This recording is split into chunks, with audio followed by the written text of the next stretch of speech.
ಇದೀಗ ಬೆಂಗಳೂರಿನ ಇತರ ಪ್ರಮುಖ ಸುದ್ದಿಗಳನ್ನು ಫಟಾಫಟ್ ಅಂತ ನೋಡೋಣ. ಜಸ್ಟ್ 5 ನಲ್ಲಿ ಪಿಎಸ್ಐ ನೇಮಕಾತಿ ಪರೀಕ್ಷೆಯಲ್ಲಿ ಅಕ್ರಮ ಕೇಸ್ನಲ್ಲಿ ಶಾಸಕ ಅಶ್ವಥ್ ನಾರಾಯಣರನ್ನ ಎಸ್ಐಟಿ ಅಧಿಕಾರಿಗಳು ವಿಚಾರಣೆ ನಡೆಸಿದರು. ಮಾಗಡಿ ಮೂಲದವರು ಮತ್ತು ಶಾಸಕರ ಸಂಬಂಧಿಕರೇ ಪಿಎಸ್ಐ ಆಗಿ ಆಯ್ಕೆಯಾಗಿದ್ದಾರೆ ಅಂತ ಆರೋಪ ಕೇಳಿಬಂದಿತ್ತು. ಹೀಗಾಗಿ ಹಗರಣದ ಮರು ತನಿಖೆಗೆ ಸರ್ಕಾರ ಆದೇಶಿಸಿತ್ತು. ವಿಚಾರಣೆ ಬಳಿಕ ಮಾತನಾಡಿರುವ ಅಶ್ವಥ್ ನಾರಾಯಣ, ಇದು ರಾಜಕೀಯ ಪ್ರೇರಿತ ಎಂದಿದ್ದಾರೆ. ರಾಜಧಾನಿಯ ನಮ್ಮ ಕ್ಲಿನಿಕ್ಗಳಿಗೆ ಹೊಸ ಟಚ್ ನೀಡಲು ಬಿಬಿಎಂಪಿ ಮುಂದಾಗಿದೆ.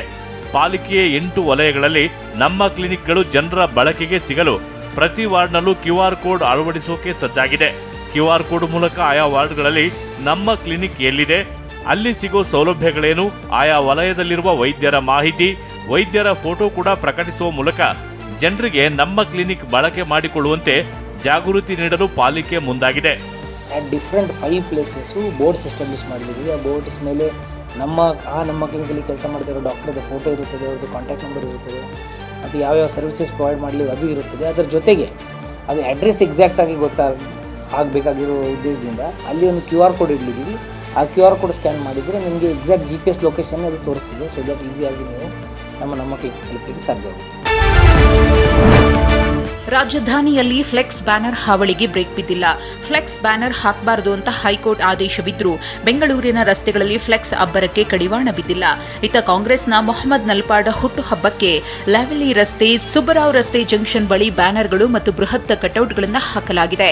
ಇಷ್ಟಾದರೂ ಪಾಲಿಕೆ ಅಧಿಕಾರಿಗಳು ಕಣ್ಮುಚ್ಚಿ ಕುಳಿತಿದ್ದಾರೆ.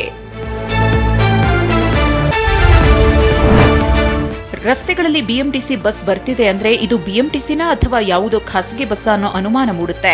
ಯಾಕಂದ್ರೆ ಇಡೀ ಬಸ್ನಲ್ಲಿ ಅಷ್ಟರ ಮಟ್ಟಿಗೆ ಬಿಎಂಟಿಸಿ ಬಸ್ಗಳ ಮೇಲೆ ಅಡ್ವರ್ಟೈಸ್ ಸ್ಟಿಕ್ಕರ್ಗಳೇ ಕಾಣ್ತಿವೆ. ಬಸ್ ಮುಂಭಾಗ ಹೊರತುಪಡಿಸಿ ಉಳಿದ 3 ಕಡೆಯೂ ಬರೀ ಅಡ್ವರ್ಟೈಸ್ ಸ್ಟಿಕ್ಕರ್ಸೇ ಇವೆ. ನಂಬರ್ ಪ್ಲೇಟ್ ಕೂಡ ಕಾಣ್ತಿಲ್ಲ ಅಂತ ಪ್ರಯಾಣಿಕರು ಕಿಡಿಕಾರಿದ್ದಾರೆ. ಅದು ಖಾಸಗಿ ಬಸ್ ಅನಿಸ್ತಾ ಇದೆ. 100% ಈ ಬಸ್ಗಳೆಲ್ಲ ಬಿಎಂಟಿಸಿ ಬಸ್ಸೋ ಇಲ್ಲ ಖಾಸಗಿ ಬಸ್ಸೋ, ಜನ ಹತ್ತಾ ಇಲ್ಲ ಬಸ್ ಒಳಗಡೆ. ಇದು ಯಾವ್ದೋ ಖಾಸಗಿ ಬಸ್ ಬಂದ್ಬಿಟ್ಟಿದೆ ಅಂತ ಹೇಳ್ಬಿಟ್ಟು ಜನ ಹತ್ತೋದನ್ನ ಬಿಟ್ಟಿದ್ದಾರೆ. ದಯವಿಟ್ಟು ಸ್ಟಿಕ್ಕರ್ಗಳನ್ನ ತೆಗೆಸಿ ಬಿಎಂಟಿಸಿ ಅಸ್ತಿತ್ವನ ಉಳಿಸ್ಬೇಕು ಆಗಿ ಮನವಿ ಮಾಡ್ತಾ ಇದ್ದೀನಿ.